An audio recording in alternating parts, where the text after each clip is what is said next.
Hello student, तो आज के इस वीडियो में हम पढ़ने वाले हैं क्लास 12th फिजिक्स। और फिजिक्स का एक मोस्ट इंपॉर्टेंट टॉपिक पर हम डिस्कस करने वाले हैं जो है हमारा खगोलीय दूरदर्शी। तो आज के इस वीडियो में हम ये जानेंगे कि दूरदर्शी क्या होता है और उसके बाद हमारा मेन टॉपिक रहेगा खगोलीय दूरदर्शी क्या होता है, या इसे ही हम अपवर्तीय दूरदर्शी के नाम से भी जानते हैं, या इसे ही हम आकाशीय दूरदर्शी के भी नाम से जाना जाता है। तो खगोलीय दूरदर्शी का किरण आरेख, आवर्धन क्षमता सब कुछ हम गणना करेंगे जी।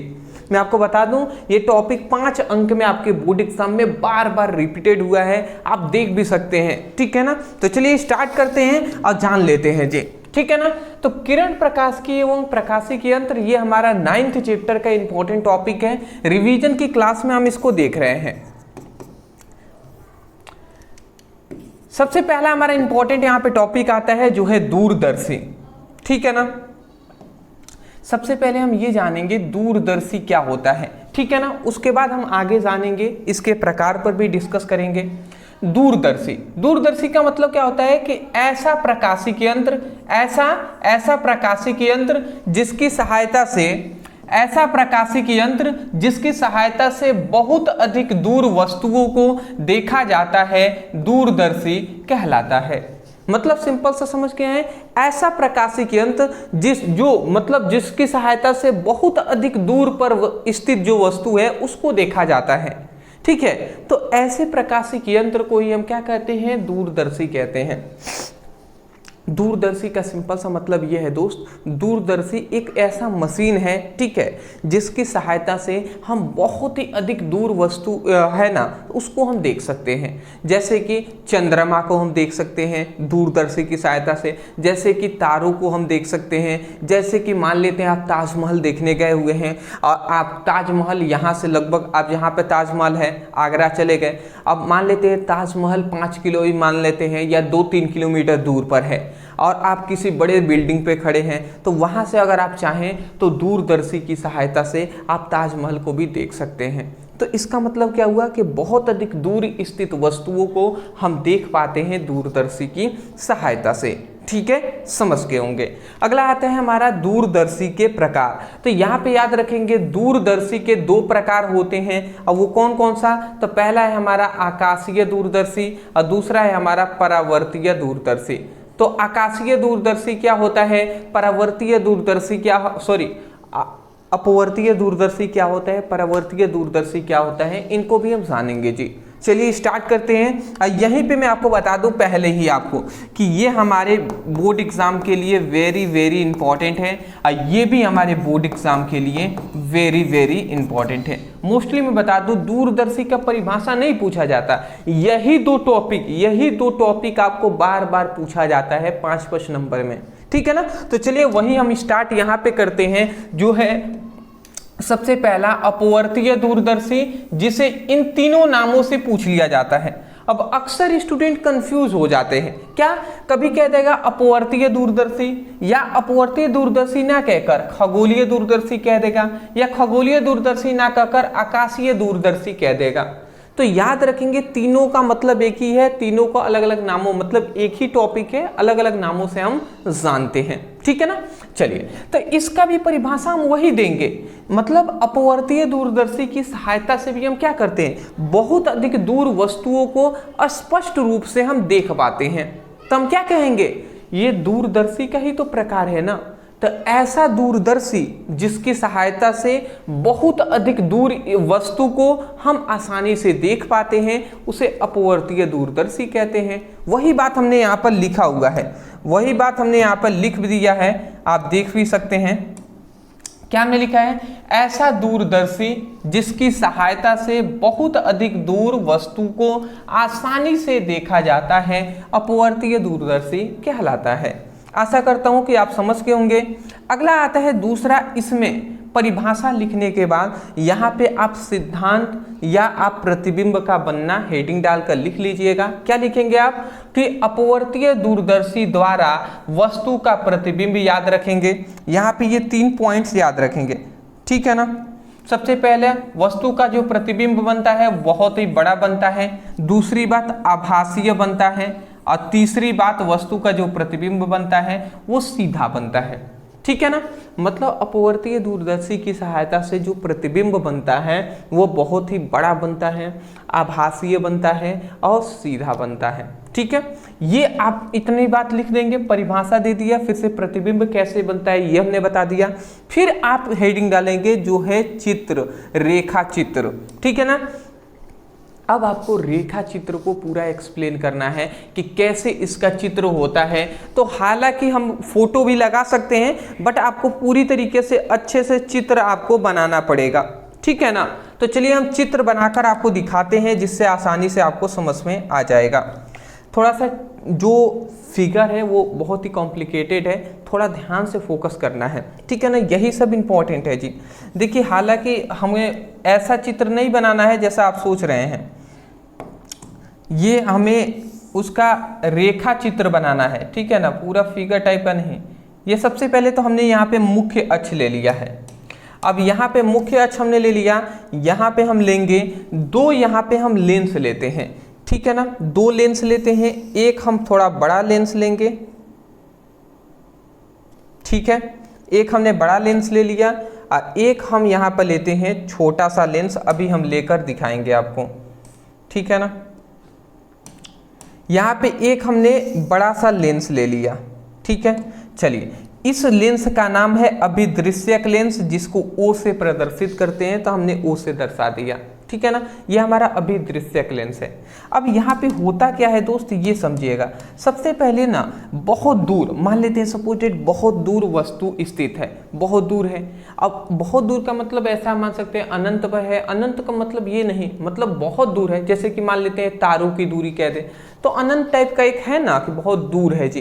तो वैसे ही जब बहुत ही दूर वस्तु रहता है तो वहां से वस्तु से दो प्रकाश किरणें चलती हैं। तो वैसे ही हम दो समांतर प्रकाश किरणें चलती हैं, तो ऐसे ही हम मान लेते हैं कि ये दो प्रकाश किरणें चल रही हैं। सबसे पहली प्रकाश किरणें प्रकाशिक केंद्र से होकर गई हैं, ये प्रकाशिक केंद्र से होकर जाती हैं और टकराने के पश्चात सीधे निकल जाती हैं। हम इतनी बात जानते हैं, ये रूल से हम जानते हैं कि जो भी लेंस का रूल में हमने बताया था कि जो प्रकाश किरणें लेंस के प्रकाशिक केंद्र से होकर जाएंगे वो सीधा बिना विचलित हुए सीधा ही निकल जाती हैं। तो वो देखिए, ये सीधे टाइप से सीधे निकल गई है, ठीक है ना। अब दूसरा जो प्रकाश किरणें इसके समांतर ही ना आता है, तो दूसरी प्रकाश किरणें आता है, दूसरी प्रकाश किरणें इस प्रकार आते हैं और जब परावर्तन के क्या है, अपवर्तन के पश्चात ये क्या हो जाता है, इस तरीके से अपवर्तन के पश्चात ऐसे यहाँ पे मतलब इस तरीके से निकलते हैं, ठीक है ना। यहाँ पे आकर ये दोनों काट देते हैं इस बिंदु पर।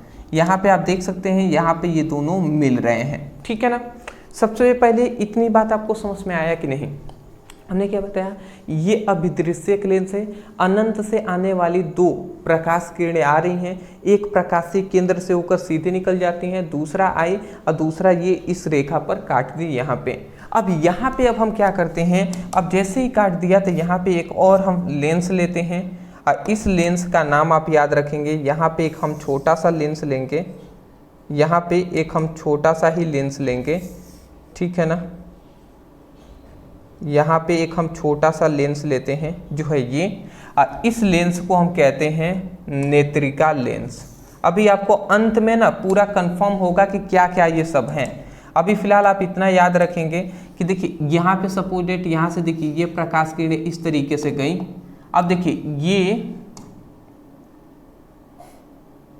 ओहो, थोड़ा सा बात को अभी समझिएगा, अभी मैं समझाऊंगा आपको। ये किरणें हैं इस तरीके से न जा रही हैं जी। ये जो किरण है, ये पहली किरण है इस तरीके से गई, दूसरी किरण जो है ये इस तरीके से गई, ठीक है। अब थोड़ा सा यहाँ पे ध्यान से समझना है आपको, मैं क्या समझाना चाहता हूँ।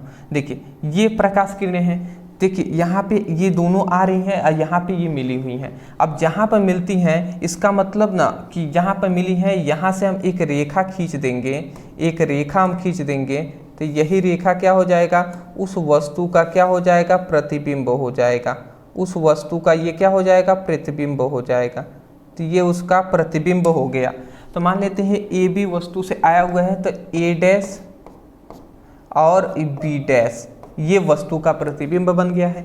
अब देखिए अनंत पर मान लेते हैं कोई ए बी वस्तु है, ए और बी ये अनंत पर कोई वस्तु है। अब इससे ये ए डैश बी डैश प्रतिबिंब बना है। अब इसके आगे देख रहे हैं एक नेत्रिका लेंस है, जिसको हम नेत्रिका लेंस को ई से दर्शाते हैं, ई से। अब नेत्रिका लेंस के लिए ये प्रतिबिंब नहीं बल्कि वस्तु का कार्य करेगा। अब वस्तु से दो प्रकाश किरणें चलती हैं। पहली प्रकाश किरणें ऐसे जा रही हैं और मुख्य अक्ष के समांतर जाती हैं। इस तरीके से क्या हो जाता है, एक निकल जाता है इस प्रकार, ठीक है ना। यहाँ पर पहला जो प्रकाश किरणें इस तरीके से जाता है, सॉरी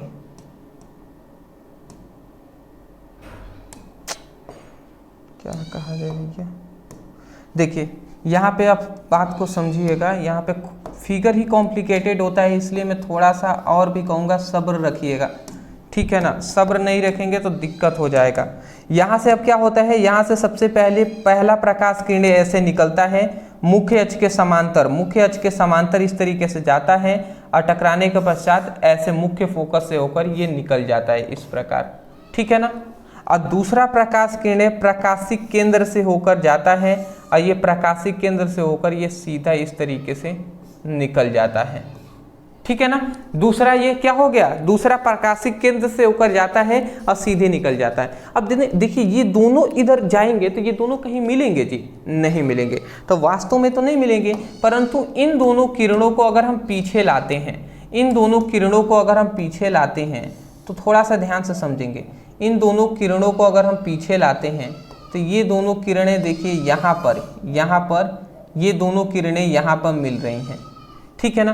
तो इस बिंदु पर ये दोनों किरणें मिल रही हैं और जिस बिंदु पर मिलती हैं उस बिंदु से फिर से हम क्या कर लेते हैं, उस बिंदु से हम फिर से एक रेखा जो है मुख्य अक्ष पर खींच लेते हैं और ये क्या हो जाएगा, ये क्या हो जाएगा, ये हो जाएगा इस वस्तु का ये प्रतिबिंब हो जाएगा। तो इस वस्तु का प्रतिबिंब हम कैसे मान लेंगे, क्या मान लेंगे जी, फिर से हम मान लेंगे ए डबल डैश मान लेंगे और बी डबल डैश मान लेंगे, बी डबल डैश मान लेंगे। तो आशा करता हूँ ये रेखा चित्र आपको समझ में आ गया होगा। सबसे पहली बात, ये हमारा अभिदृश्यक लेंस है, ये नेत्रिका लेंस है। अभिदृश्यक लेंस द्वारा जो प्रतिबिंब बना है वो ए डैश बी डैश बना है।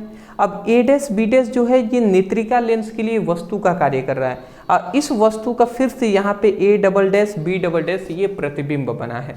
तो आशा करता हूँ आप समझ के होंगे। मैं आपको इतनी बात आप पहले से जानते हैं कि जब वस्तु अनंत पर हो तो उसका जो प्रतिबिंब बनता है वो मुख्य फोकस पर बनता है। तो यहाँ पे वस्तु अनंत पर है तो इसका जो प्रतिबिंब ये बना है ये मुख्य फोकस पे बना है और प्रकाशिक केंद्र से मुख्य फोकस के बीच की दूरी को फोकस दूरी कहते हैं। तो फोकस दूरी जो है ये फोकस दूरी है, तो फोकस दूरी FO मतलब फोकस दूरी यहाँ से लेकर इस वस्तु की दूरी मतलब प्रतिबिंब की दूरी क्या है, फोकस दूरी क्या है, दूरी के बराबर है, तो FO लिख दिया। F मतलब फोकस दूरी और O क्यों लिखा है, अभिदृश्यक लेंस की फोकस दूरी है इसलिए। दूसरी बात यहाँ पे हम इतना जानते हैं ये वस्तु का कार्य कर रहा है इस लेंस के लिए, तो इसका मतलब कि नेत्रिका लेंस के लिए ये वस्तु का कार्य करेगा, तो ये हम लिख दे रहे हैं। मतलब यहाँ से लेकर यहाँ तक इस प्रतिबिंब से लेकर यहाँ तक की दूरी क्या है, UE है। क्योंकि U हमने लिख लिया है इसलिए क्योंकि ये वस्तु का कार्य कर रहा है नेत्रिका लेंस के लिए। तो नेत्रिका लेंस के लिए वस्तु की दूरी इतना है। इतनी बात समझ के यहाँ पे ये क्या है, इस नेत्रिका लेंस के लिए ये क्या है, हमारा प्रतिबिंब है। तो ये भी हम लिख सकते हैं, इसको हम चाहें तो भी लिख सकते हैं या स्पष्ट दृष्टि की न्यूनतम दूरी पर है तो D भी लिख सकते हैं। अब यहाँ पे हमारा क्या होता है, यहाँ पे हमारा होता है नेत्र। अब यहाँ पे हमारा नेत्र होता है और इसी नेत्र की सहायता से ये जो प्रतिबिंब अंतिम बना है ये हम देख पाते हैं। देखिए यहाँ पे हमने कहा था ना कि अपवर्ती दूरदर्शी द्वारा बना प्रतिबिंब बहुत ही बड़ा बनता है। देखिए ये बहुत ही बड़ा बना है कि नहीं, देख सकते हैं इसका प्रतिबिंब वस्तु का ये बहुत ही बड़ा प्रतिबिंब बना है। फिर से देखिए आभासीय है और फिर से सीधा भी है। आभासीय है कि नहीं, इसका ये पीछे बना है तो आभासीय ही होगा, और सीधा भी है कि नहीं, ए डैश बी डैश है तो A double dash B double dash बना है तो इसका मतलब सीधा भी बना हुआ है। तो मैं आशा करता हूँ आप समझ के होंगे। तो यही फिगर आपको एक्सप्लेन करना है। यहाँ पे एक चीज़ आप अपने तरफ से ज़रूर लिखेंगे, जो कि हम यहाँ पर लिख भी दे रहे हैं, इसका नाम है अभिदृश्यक लेंस। ये क्या है? ये है, इसको हम कहते हैं नेत्रिका लेंस। यहाँ पे एक चीज याद रखेंगे, ये जो वस्तु है तो वस्तु द्वारा प्रकाशीय केंद्र, यहाँ पे वस्तु द्वारा बना दर्शन कोण अल्फा हो जाएगा। तो ये इसके एकांतर कोण है, तो यहाँ पे जो कोण बनेगा ये भी अल्फा हो जाएगा, क्योंकि ये दोनों आमने सामने के कोण एकांतर कोण है ना, इसलिए ये अल्फा हो जाएगा। फिर से दूसरी बात याद रखेंगे, इस प्रतिबिंब के द्वारा यहाँ पे जो बना कोण होगा वो बीटा हो जाएगा। ठीक है ना, इतनी बात आपको याद रखना है। आशा करता हूँ आप समझ के होंगे। तो ये आपको रेखा चित्र आपको कम से कम आपको बना लेना है। आप चाहे तो इसको एक्सप्लेन भी कर सकते हैं। ठीक है, कि एक मान लेते हैं, आप ऐसे लिख सकते हैं कि अब क्या आप लिख सकते हैं कि अपवर्तीय दूरदर्शी में सबसे पहले दो लेंस लेते हैं, एक अभिदृश्यक लेंस, दूसरा नेत्रिका लेंस, और अनंत से आने वाली प्रकाश किरणें। इस तरीके से पूरा एक्सप्लेन आप कर सकते हैं। मैं चाहूँ तो बोलकर सब लिखवा भी सकता हूँ, बट मैं कहूँगा यही, लिखने से उतना कोई फायदा है नहीं। आप समय मतलब दे सकते हैं, ज़्यादा टाइम लगेगा, बट इतना मैं कहूँगा कि इस फिगर से जो कुछ आप समझे, आप चाहें तो लिखें या चुपचाप रेखा चित्र हेडिंग डाल के ये फिगर ही ओनली आप बना दीजिएगा। ठीक है ना, इतना परिभाषा ये लिखने के बाद ये आप फिगर बना लेंगे। उसके बाद अंत में आपको एक और हेडिंग लिखना होता है, जो है आवर्धन क्षमता की गणना। अब यही हमारा आवर्धन क्षमता की गणना कहता है। तो आवर्धन क्षमता की गणना अब हम यहाँ पे करेंगे। चूंकि हम जानते हैं, यहाँ पे हम लिखेंगे कि चूंकि, यहाँ पे हम क्या लिख रहे हैं कि चूंकि हम जानते हैं आवर्धन क्षमता, आवर्धन क्षमता बराबर हम क्या जानते हैं, आवर्धन क्षमता m = बीटा बाई अल्फा जानते हैं। ये हम जानते हैं कि आवर्धन क्षमता बराबर क्या होता है, बीटा बाई अल्फा होता है। ठीक है ना, आवर्धन क्षमता बराबर बीटा बाई अल्फा होता है, ये हम जानते हैं जी। चलिए, इतनी बात हम जानते हैं। क्योंकि यहाँ पे देख सकते हैं, यहाँ पे देखिए बीटा है, ये अल्फा है, ये बहुत ही छोटे कोण है, अत्यंत सूक्ष्म कोण है। ठीक है ना, तो अत्यंत सूक्ष्म अगर कोण होते हैं तो वहां पर हम क्या ले आते हैं, m = मतलब बीटा के जगह पर, सॉरी हाँ जी, m के जगह, m आवर्धन क्षमता है, बीटा के जगह पर हम 10 बीटा ले लेते हैं। जब कोण बहुत ही छोटे होते हैं तो वहां पे 10 बीटा बाई 10 अल्फा ले लेते हैं। अच्छा, बहुत सारे स्टूडेंट को समझ में नहीं आ रहा होगा ये बीटा अल्फा है क्या।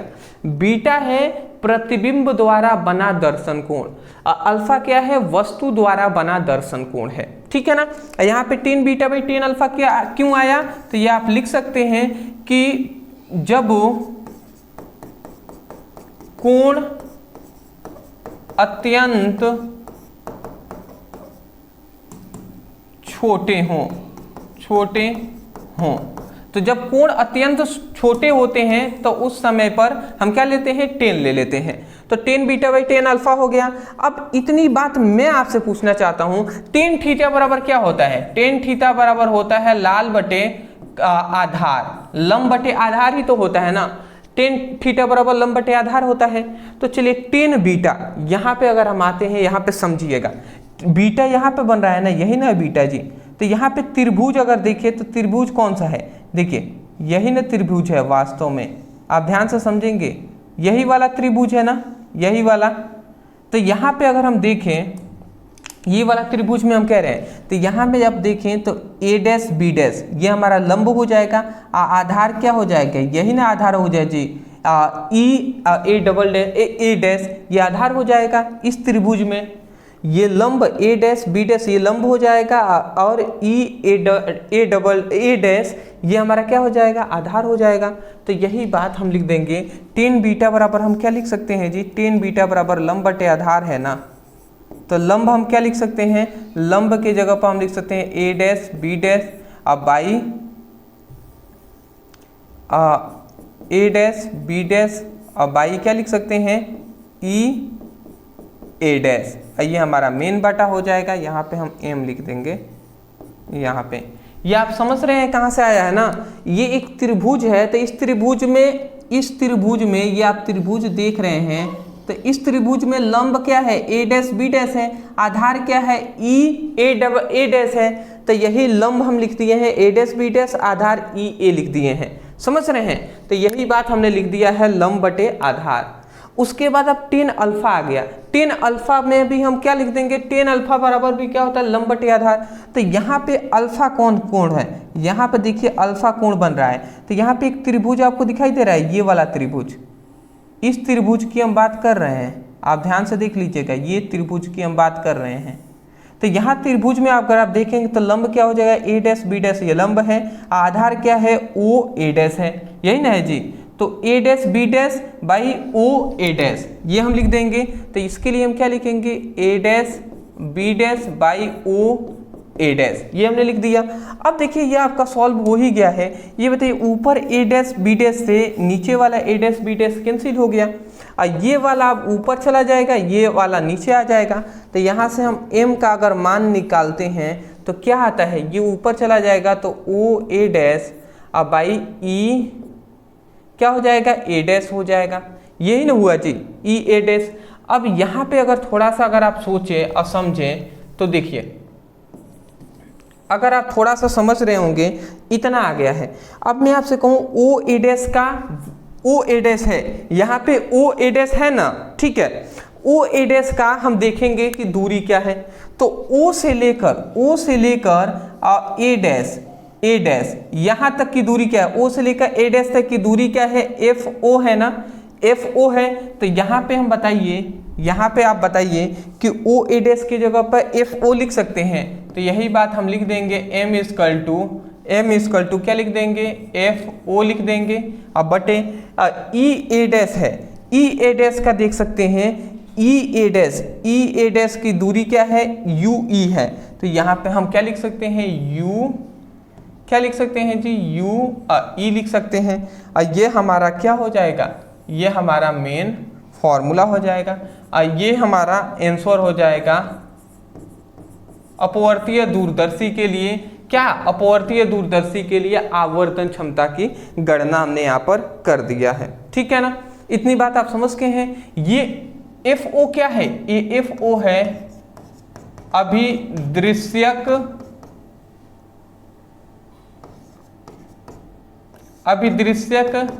लेंस की फोकस दूरी। ये क्या है, ये क्या है, वस्तु की, मतलब नेत्रिका लेंस की, नेत्रिका लेंस से वस्तु की दूरी, यही है जी। तो आशा करता हूं कि आपको समझ में आया हुआ कैसे ये गणना हुआ है, और ये सब कुछ आपको आसानी से समझ में आ गई होंगी।